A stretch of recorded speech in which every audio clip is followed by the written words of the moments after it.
have a couple of questions for you before we begin. First, are you tired of setting goals that never seem to stick? Next, are you ready to learn how to create a 5-year plan that actually works? Well, today we're diving deep into the secrets of long-term planning that will elevate not just your career, but your entire life. Hey everyone, welcome back to another episode of the No Woman Left Behind podcast show. I am your host, Rosie Zilinskas, and I am thrilled to have you with me today. In today's episode, we're joined by the amazing Aliki Samone. We are going to be discussing why traditional goal setting often fails, how to break down your big dreams into achievable steps, and what you need to do to stay on track, even when life is hectic. So by the end of this episode, I would love it if you can have a clear strategy to create your own 5-year plan and practical tips to make sure it sticks. Today's guest is someone who perfectly blends the worlds of science and creativity. Aliki is a vibrant entrepreneur who has helped countless individuals through her Conquer Your Summit platform. And she is inspiring others to pursue their passions and reach for the stars. Aliki Samone is the mastermind behind the Conquer Your Summit platform, where she empowers people to turn their dreams into reality. Whether you're looking to advance your career or make a significant life change, Aliki's insights are exactly what you need. Stay tuned as we dive into Aliki's Summit method and discover how you can start turning your goals into reality. Are you ready to accelerate your career? Whether you're just starting out, making your move up the ladder, or ready to take the fast lane, there's one question you need to ask yourself. Where do I stand? Introducing the Promotion Readiness Quiz. In just a few minutes, discover if you're an emerging leader, a progressive pro, or a career trailblazer. Get tailored tips and strategies to help you grow, elevate your skills, and move forward faster. Curious? Take the quiz now and step into the next chapter of your career with confidence. Unlock your potential today. Your career breakthrough starts here. Take the Promotion Readiness Quiz now. Aliki, thank you so much for being here with me on the No Woman Left Behind podcast. How are you doing today? I am doing wonderful. I'm excited to be here. I feel like we're going to have some good conversation and, help your audience learn new things. Yeah, I'm excited as well. As an author, and I know that you have been in the tech world or the aerospace industry world before, and you wrote a book. So we're going to talk about the book. But I think the one thing that I want to start with is, as you are progressing in your career and you're finally working, making money, and people ask you, hey, what's your 5-year plan? And your answer is like, I have no idea. And that's kind of where I want to start the conversation. So I know we're going to talk more about, your book and all of the things about the 5-year plan. But when you think about a 5-year plan, what is kind of your first thought that pops into your head? And why is a 5-year plan even important? Okay.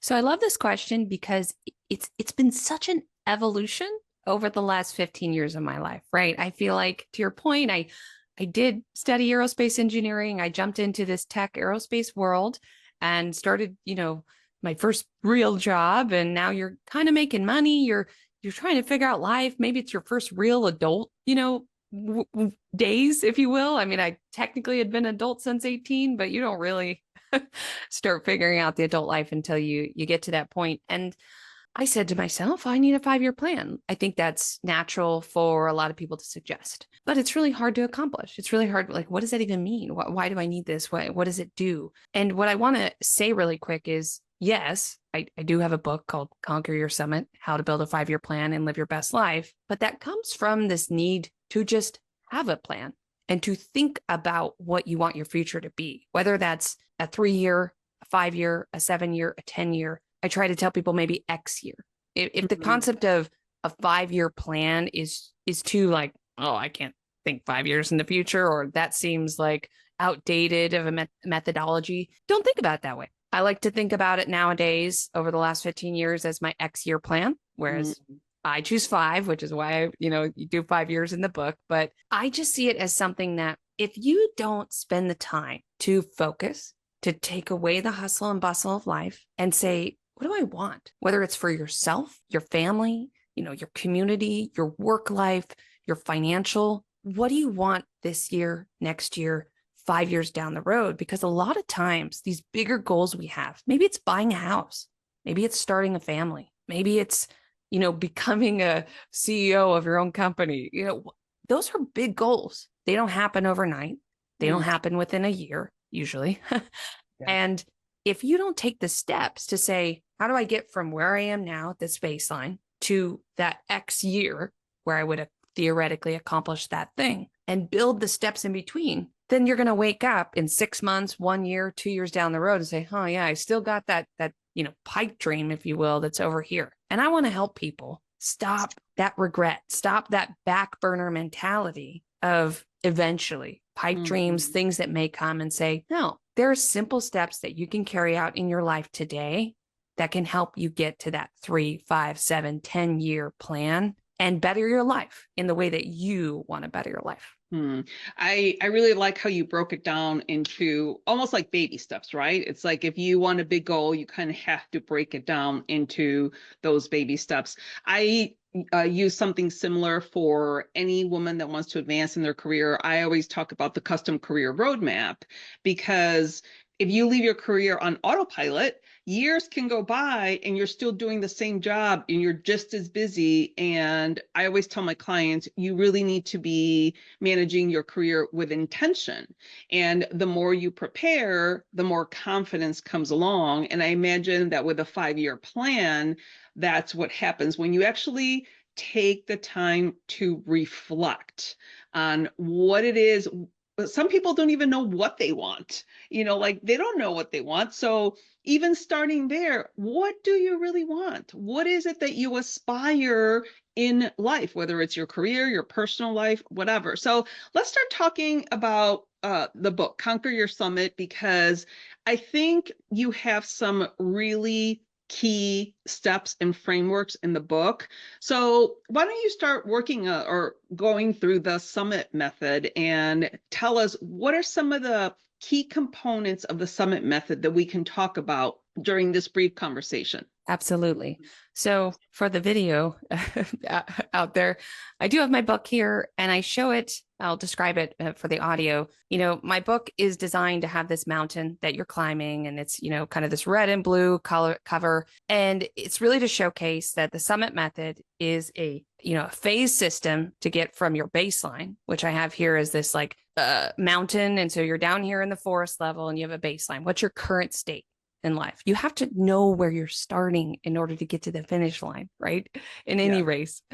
And then, how you traverse this gigantic mountain and take these several steps to get to the top and see those goals. So that's the book we're talking about here.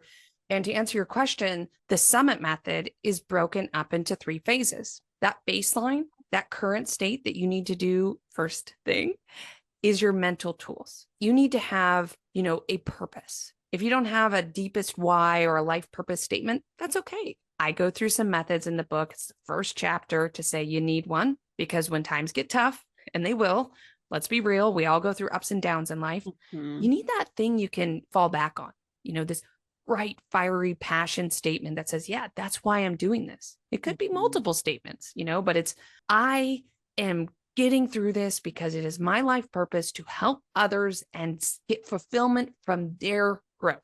That's one of mine. I have several. And that brings me joy. So I have that. You need that baseline mental tools.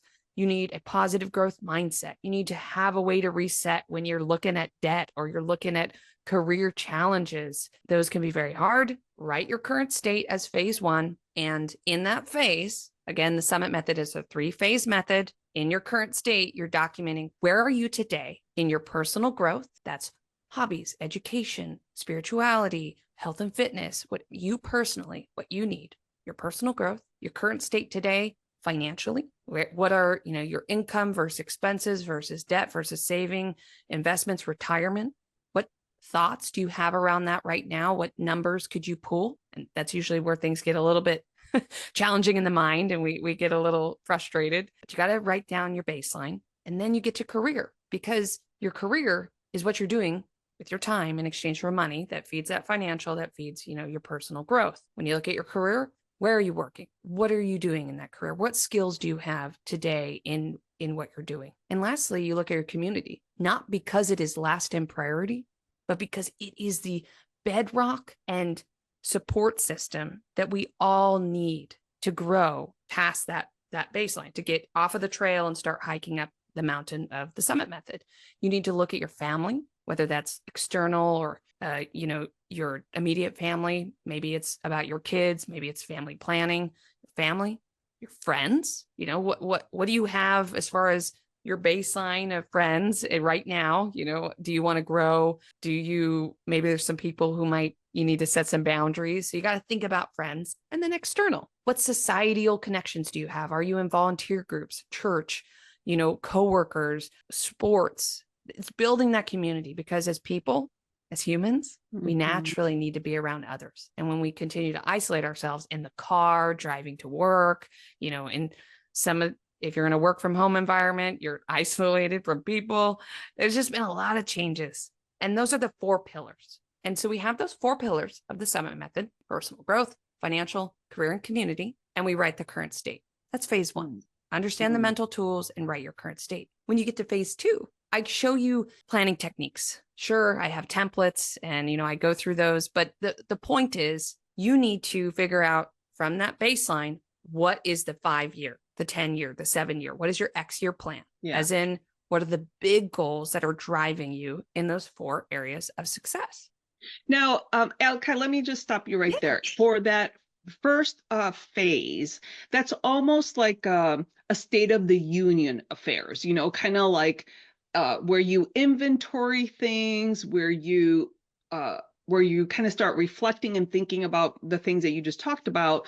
But how do you put it all together? So before you even get to phase 2, and I know, obviously you have, different exercises in the book, but what would be if someone's just listening and thinking, gosh, that's a really good idea. How can I actually implement that, without having read your book just yet?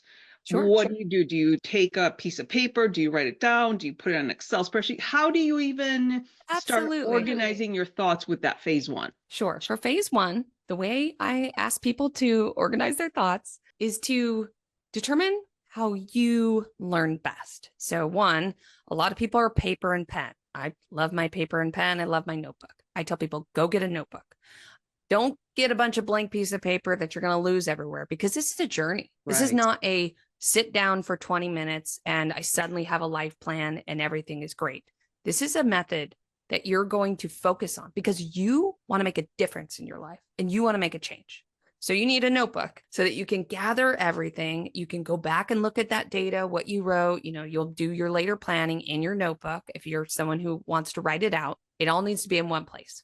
That doesn't mean you can't have sticky notes or papers, but fold them in and keep them all in one place. Or I'm definitely a big fan of, things like Google Sheets or Excel and having a folder location either on your computer or on some sort of cloud drive where I have started putting all of those files. Because for me, I actually am more of the digital person because being an engineer, I like to, create formulas and see, okay, here was the data in my finances on this day. Now, 3 months later, how did that change? 1 year later, 5 years later, and I can make trends and I can manipulate that data. So that's not for everyone. And I tell people, first off, in the first chapter, this is a journey. You need to be prepared to document, and you get a notebook or you set up a space digitally to answer the questions specifically, because you're really trying to say, how could someone right now go off and do this? Learn how to mind map. So mind mapping is an exercise where you have a central topic, like what does my ideal life look like? And you would put that in the center of a page.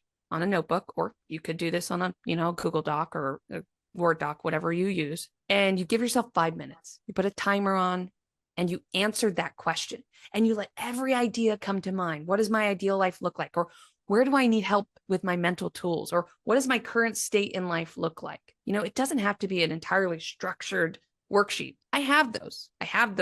People who just would like to see structure and go to my website. You can download those for free. But the important part is getting rid of the limitations. And I feel that a lot of people are scared because of what you just said. How do I get from A, and I don't even know where to start on what these goals are and how do I even create them? You start by letting go of the inhibitions you have in your mind, and you do this 5-minute mind map where you let yourself have any idea. It doesn't good or bad, whether it's possible or you think, it's impossible.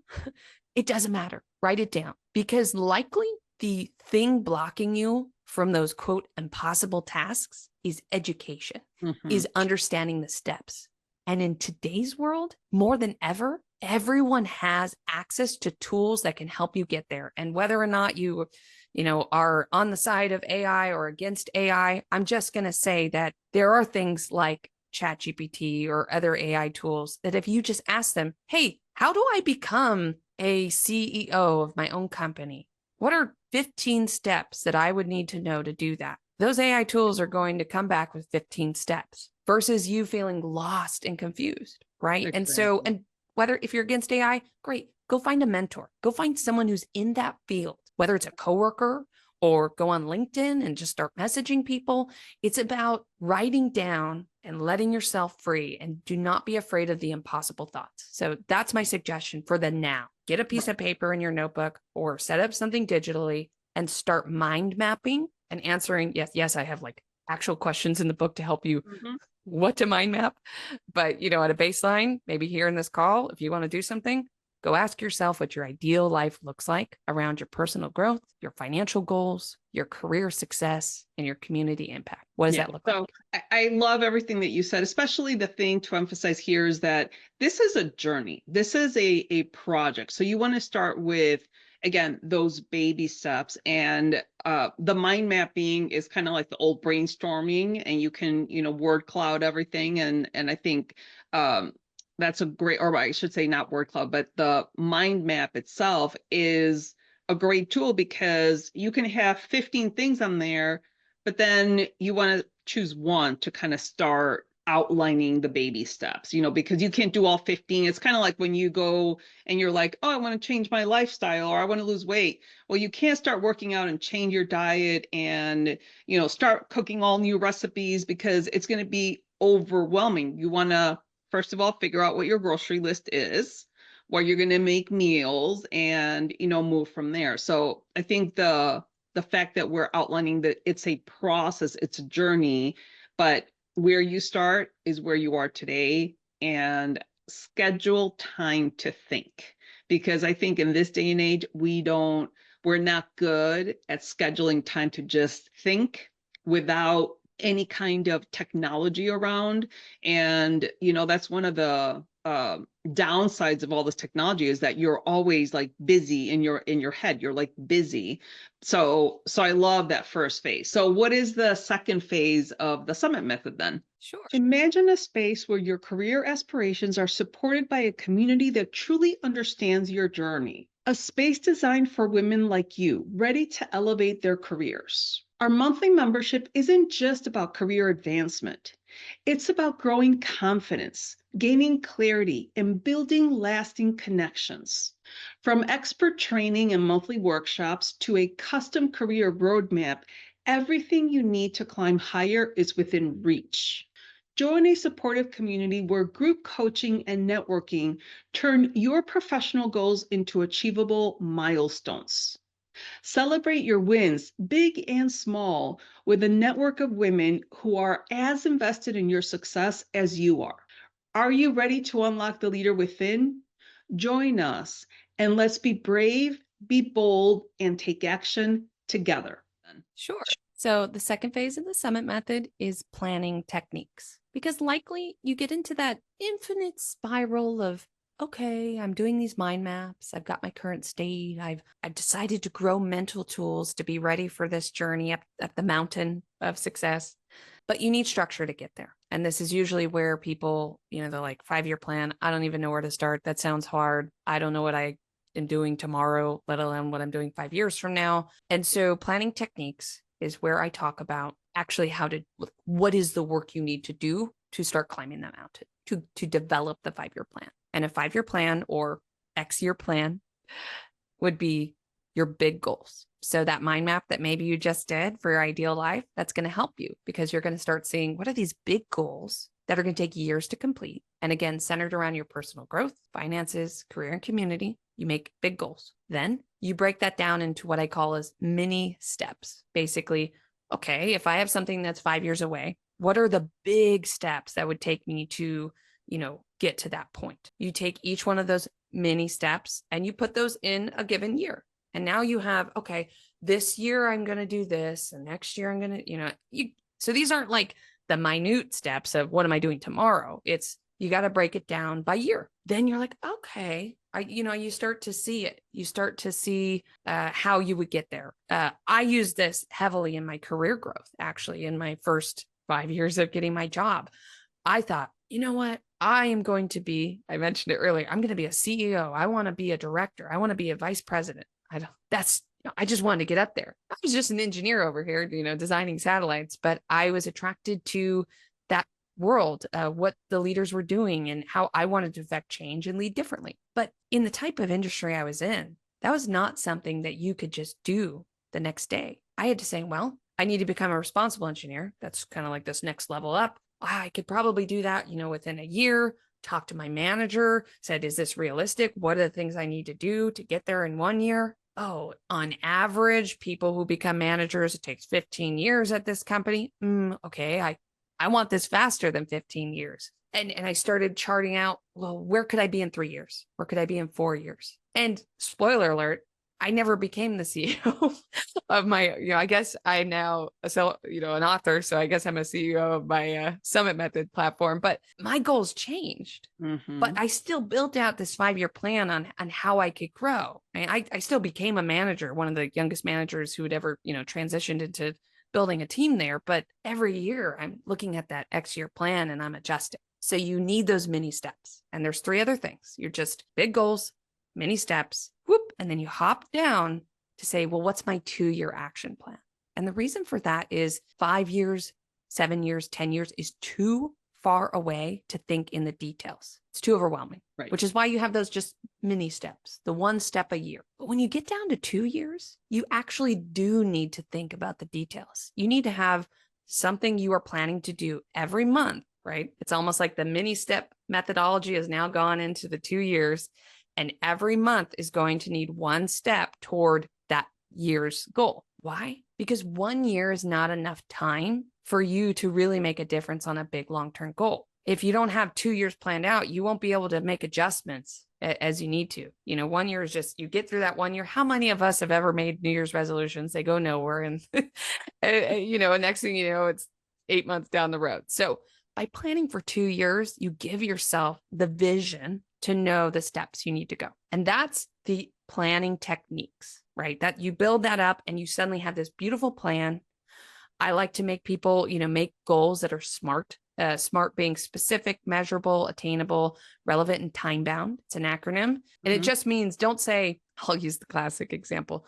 I want to, lose 10 pounds this year. You would say, I want to lose 10 pounds by November 1st by going to the gym 3 days a week and educating myself to have different nutrition habits.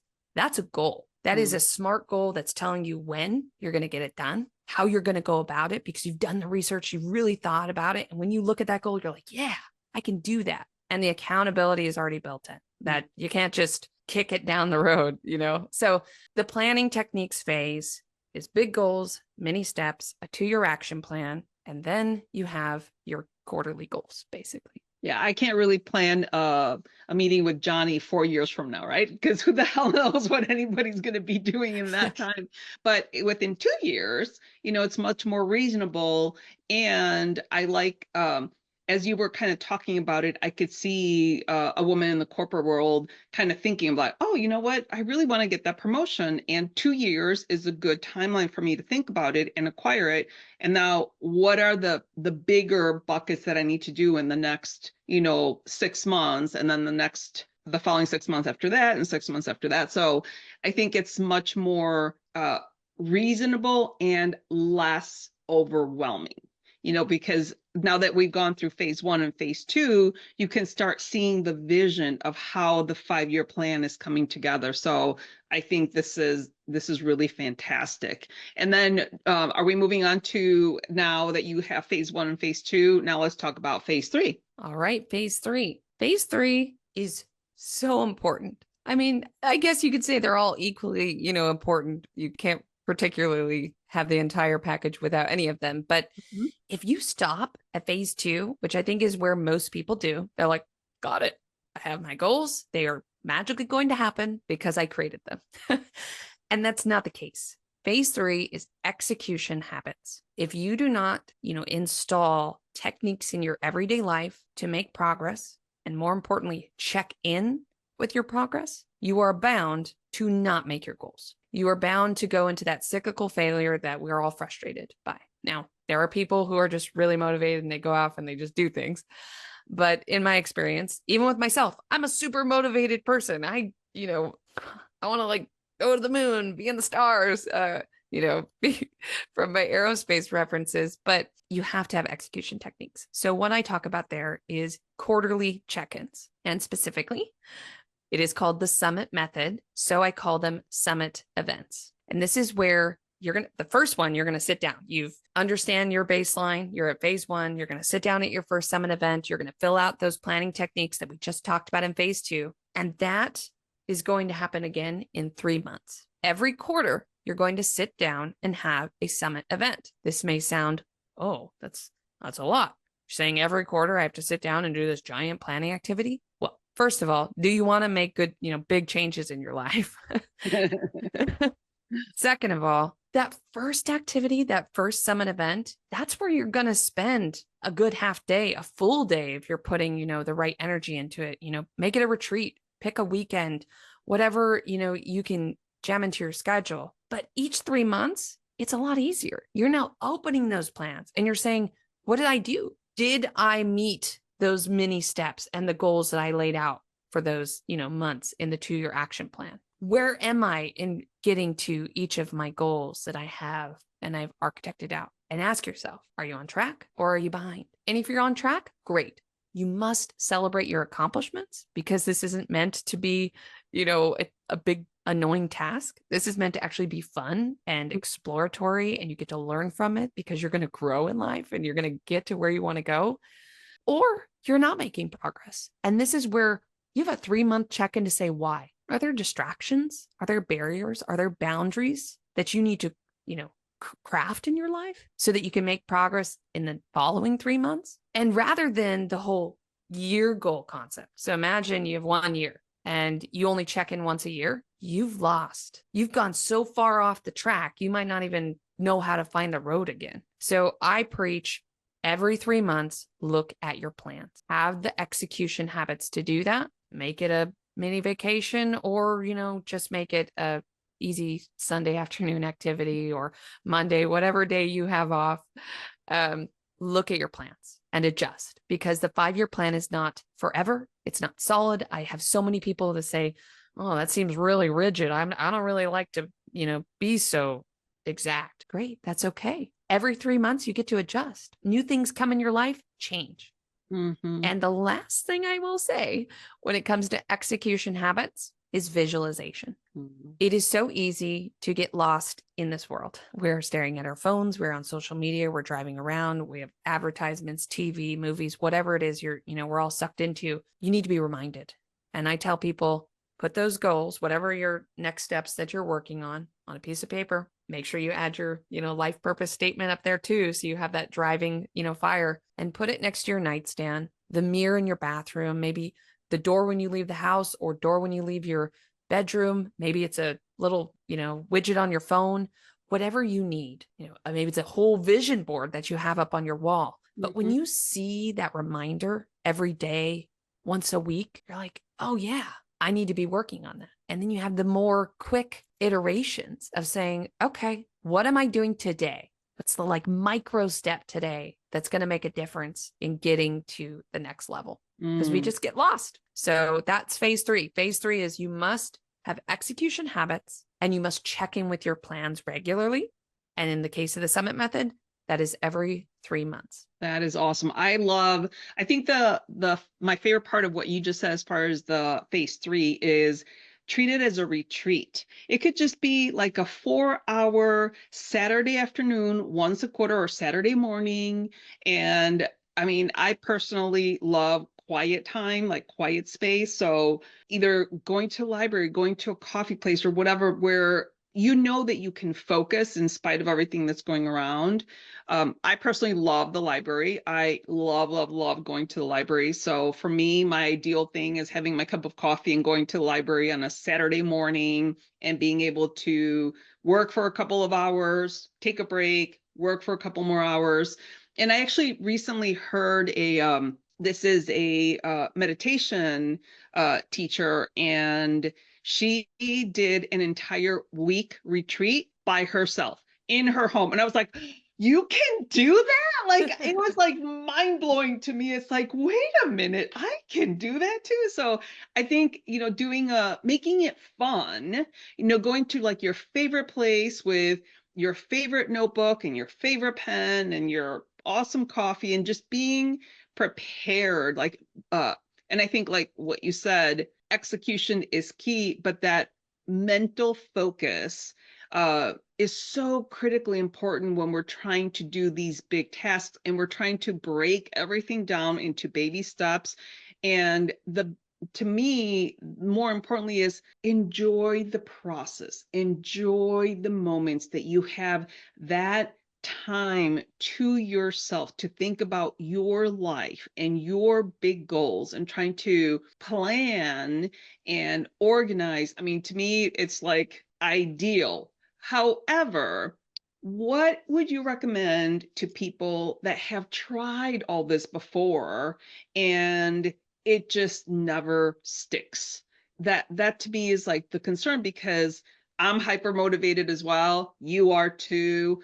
A lot of us coaches or authors or entrepreneurs, we're very motivated, driven, but not everybody is built that way, and not everybody thinks in a planning headspace, especially people that are neurodivergent. So what would you say to somebody that, oh man, that sounds awesome and amazing, but I can't do that because my brain doesn't work like that? So let's talk a little bit about that. Sure. That's a great question. And I immediately have a thought for it. So it's exciting. I this happens to even people like myself who are very planning oriented. So I just want to leverage that out to the listeners out there. Everyone goes through this. And I find that one of the best techniques is accountability partners. I know that's hard. Sometimes people don't want to hear that, but hear me out for a second. I actually complete this summit event with my husband every 3 months. We actually developed a lot of this together over the last 10 years. And I have found that even though let's say it's my 5 year plan, I have my sheet with my goals and my thoughts and how I want to execute, but he has his as well. And when we sit down together and we go through the summit event. We go off individually and do our thinking. I have a whole agenda kind of laid out in the book on how you could do this with partners. And I say partner because it does not need to be a romantic relationship. This could be your best friend.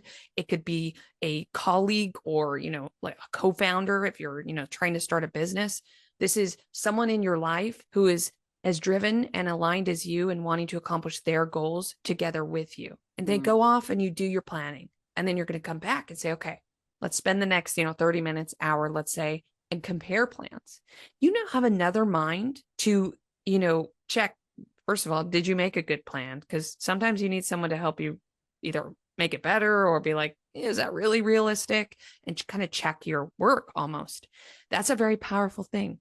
And then you go back and, okay, now let's make the 2-year action plan. So you go through each step of those planning techniques I went over in phase 2, where you do them alone, and then you come back and you compare and you learn from each other.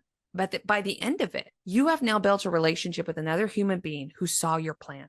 And they, whether they're going to actually, hold you accountable and call you up every day and tell you, where are you on your plan?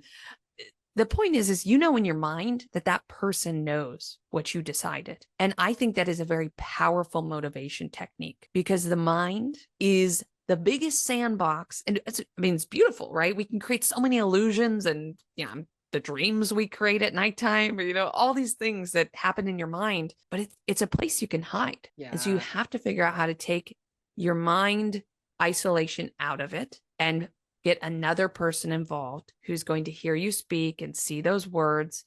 And then every 3 months, come back together and say, okay, where are we? What happened? How do we support each other? And that won't solve everyone's problems, but I have found that is a great technique for those who just, they keep trying to create plans. They're trying to get there, but they just can't get it. It's likely because you don't have a mentor or someone who's there for you to help you be accountable in making the progress that you want to make. I absolutely love that. And I know a couple of my good friends, they are business partners and they run a real estate company. And I'm a solopreneur, so I own my business by myself. And I admire so much that they have this partnership, because I coached them for a while, and they were able to bounce ideas off of each other. And as a entrepreneur, when I work by myself, I'm like, is that a good idea? Is that not a good idea? So I have mentors, I have business coaches. So they're the people that help me. And sometimes even my husband, I'm like, what do you think about this? But I think having that partner that you can kind of walk through this journey with would be such a cool thing to do, because you can schedule, something at a Starbucks once a month for a couple of hours, talk about the information, and then you can kind of go back and act on it. But I think, to me, the biggest thing that this phase 3 execution is, you can have all these like beautiful notebooks and all these plans, but if you don't act on it, then they're never going to take hold. And by the way, I no longer do New Year's resolutions. It's been probably a good decade that I'm just like, I'm done with New Year's resolutions. Everybody asks me, I'm like, I don't do those. It's just pointless to me. But I do have my Trello board, which is my project management board. And I love my Trello board because it gives me all my tasks and all the dates. And when I think of something like, oh, I have to do that, I put it in my Trello board so that it frees my brain space to, not focus on, oh, I can't forget to do that one thing. So utilizing things like that is really key and really important. So this has been like such a great conversation, but I do want to transition into your story. So obviously you said you were in engineering, you were in aerospace in the tech industry. How did you, or when did you decide that was no longer serving you, that you no longer wanted to be the CEO of the company, and then instead you wanted to transition into an author and helping people, I guess, get to their purpose, discover their purpose. So let's talk about you. Sure. So yes, I studied aerospace engineering. I started working, as a spacecraft designer. I did that for many years. I actually segued into, program management after, because in engineering, you kind of touch all these different fields, and I wanted to be more global and plan, how we were going to get satellites into space. But through that, it was, learning. I learned I love to not manage people like a micromanager kind of person. It was more that I had a special skill of working with people and listening to them and understanding where the barriers and the gaps were. I didn't want to just kind of be on my computer designing, CAD and doing the engineering work. I wanted to bring people together to solve difficult problems. And I did that by becoming the responsible engineer, eventually becoming the manager of about 50 people in my organization to drive, 10 different spacecraft in their programs and how we were, moving forward. But it was, I'll take a sidestep segue here, is it was challenging. It was challenging because I am a woman in a male dominated industry. I went to Cal Poly San Luis Obispo for school. I was one of 6 girls in my class of over 150 people at the very end of my senior year. And so I've just always been surrounded in that environment. And I have found that it's been challenging because I am someone who wants to be creative and vibrant and colorful. And I like to wear retro clothes, and I don't fit in the workplace per se. And I want to have joy in the meeting room, respect to every single one of my coworkers, because I think when you show up to work, you should want to be there. You should feel like you enjoy your work. I mean, we all have good days and bad days, Sure. but the more you want to be there and you have colleagues and relationships and friends and, the ability to socialize, you're going to have a better product. You're going to have, a more effective work. So that was something I built, but I found it was so hard to change that culture. I was working in companies that were very, they'd been around a long time. So they had a lot of instilled methodologies, and they didn't want to change. I wanted to change, and I wanted to change them. And I had to leave. I had to leave that company and say, well, I'm going to a startup, because a startup is going to have, the quick, fast mentality to want to do things differently. I jumped into a startup. It was amazing. It was everything you could think of. had 40 hats on my head, doing all kinds of different things. But that's how my 5-year plan evolved. I was like, oh, I don't really want to be a CEO. Oh, maybe I want to do this other thing. And I started learning about myself while going through this, continual thing. I was still in aerospace. I was still having to prove myself every single time that I had a new manager, that I had a new, usually more experienced in years, at least. They were all male in this particular story of Aliki. And I had to prove myself every time. It gets tiring. You get through 10 years of your career, and I wanted to create more color in this world. And I wanted to help people get to maybe some of the heights that I got to, but I fought through them and I got there. I didn't want other people to go through some of that pain. How could I build something to help them? And I decided to leave my position in aerospace 2 years ago, actually, at this point. And I realized I had a planning technique that I just naturally created so that I could get through that career. I could get through that environment that I needed to persevere and grow in. How could I recraft that and take my color and energy, love for nature, the book? It's not meant to be a boring business book. Sorry for all the boring business books out there, but it's got my stories, it's got other people's stories, and it's got this imagery that you are climbing a mountain, you're starting on the trail, and you're getting to the top, because that's where my transition finally was. I could start jumping in and being this passionate, creative person that I had suppressed for so long. I think a lot of us can resonate with back burner hobbies or passions that we put away because we're trying to get through a potential rat race of a career. And you have to figure out that work-life balance. I have found that the Summit method is what has helped me find that work-life balance. And now today I am a recording musician. I've been writing music for 15 years, but I actually finished recording my album this year. It's huge, Oh, and that's because thank you. That's awesome.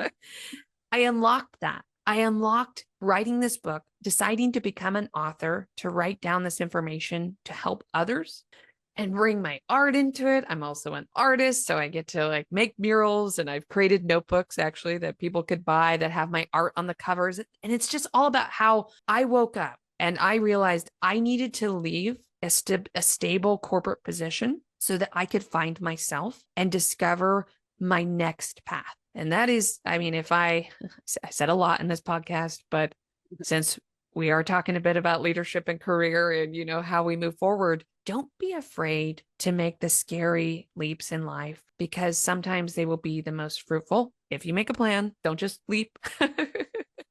And that's what I did. I decided to leave for a while, do a sabbatical, see what happened. And it was because I allowed my mind to open up that I discovered I never knew that I was going to become an author. I didn't know I was going to be so passionate about teaching and building this platform for others to grow. And it took me giving myself the space to discover that. So all of you just need to give yourself the space, whether it's an hour a week, 4 hours in a deep session, or, getting out of difficult situations, which is what I did. You have to give yourself mental space. And that's basically me in a large coconut shell. People Oh always my, say in a nutshell, and I feel like a nutshell is too small. We say too much. It's like a coconut shell. It's a oh my lot I God. said there. I love it. Well, I can appreciate everything that you said, especially the male dominated industries, because it's so hard. As much as so many of us want to change those old methodologies, and I think they are changing slowly, but at least for the first time, I think in history, I think the majority of women are kind of pushing collectively. A lot of us coaches, authors, we're all kind of trying to get the message out of the more you're able to prepare for yourself, the more confidence you bring into your life. And then that's how you can very assertively communicate your value. And that's when uh, the summit method comes into play so beautifully, because you have this really well thought out and laid out plan that with a little bit of time scheduling, you can execute it slowly but surely. And to me, the words that always come to mind when I think of things like this is consistency and persistency. Because without that, then, again, you're going to have the plan sitting there and then years go by and nothing gets done. So, okay, well, again, you've given us a tremendous amount of information that's actionable. But is there maybe one last actionable tip that you can leave the audience with? Yes. So in this podcast, I've changed my tip. I had some thoughts. I was like, what tip do I want to give you all? And I actually want to help you all with a tip right now. Something that if, when we talked about retreat, we keep talking about this time, the 1 hour, the 4 hours, the coffee shop, the library. I can hear you. I hear people out there being like, oh man, I've got, 2 kids and 5 soccer schedules, like somehow, and all these things going on. So my tip to you is we are all in life. And usually we have a pattern or a routine. Even when things mess up our pattern or routine, we're still waking up usually in the same, room. We do the same morning routine. Sometimes it's maybe a little different, but the point is you're just used to seeing the same things. So it's hard to want, or to know how to create that energy. And so what I tell people is, look, if you don't have the time to go on a retreat or to go to the library or to insert this into a vacation, then just do this one thing. First, if you have, kids or, spouse or other people in your home, first, you need to find what is the next time frame in which you have 1 hour where you're alone. Go to your calendar, actually look at it and block that time on your calendar. So you remind yourself that that is your 1 hour. Okay. And then I want you to create a space. Yes. I want you to actually move furniture around, move your couch, move a plant, put some art. It may sound silly, but the act of changing up, whether or not you have an office in your house or just, a studio, or you've, got a living room environment, whatever your life is, find a little area and make it special. You're going to put everything back, so don't worry. But when you create that new spot, and you bring in, maybe some plants or a little bit of color, and, you've got your table, you've got some sticky notes, you've got your pens, your markers, your notebook, your computer, because you're going to need a computer when you look up all your data. You've now made the intentional choice to mark that 1 hour in your calendar and to feel like this zone, this little spot you've made is for you to focus on what you need. And this is not a selfish activity. You have to fuel who you are so that you can be the better mother or father or, parent to all kinds of people, or, sibling, whatever, friends, community, coworkers, in order for you to fill your personal growth goals, to get to the health you need, to find the energy to go to work and drive your career, to get the financial goals you want. You have to make sure that you are centered. And it is time for you to find 1 hour this week to do that. And don't even worry about, going and trying to read through, my book or the whole summit method, or, follow the techniques in this video or and audio yet. Just spend 1 hour thinking about, what do you want out of life? Then if it felt good and you've got a fiery passion to say, let's make a real plan, well, you can go to my website, www.conqueryoursummit.com. And there's a link there to my book. There's an audiobook. There's free templates. You can contact me through there, or, go find a different planning technique. For me, it's about wanting to make sure you figure out how to help yourself and elevate in the way you can. And it starts with that 1 hour, and it starts with creating a space you like. You, Rosie, it sounds like you like going to the library or you want to go to a coffee shop. I love a good coffee shop. But for those of you who are just overwhelmed with this concept because your life is so busy, block it on your calendar and make your space. That is my tip. I love that. And I actually do have a space in my office where I have a pretty yellow chair, and that's where I meditate, and that's where I kind of sit down and journal. And I love that as well. So, all right, Aliki, well, thank you so much for all of the wisdom that you have shared with us today. I love your summit because if you don't have a plan, things don't get done. So thank you so much for being here. I really appreciate your time. Thank you so much. It was wonderful. What an awesome conversation. Let's review the key takeaways from today's episode. First, we explored the summit method and how breaking down your big goals into manageable steps is crucial for your success. Second, Aliki emphasized the importance of regular check-ins.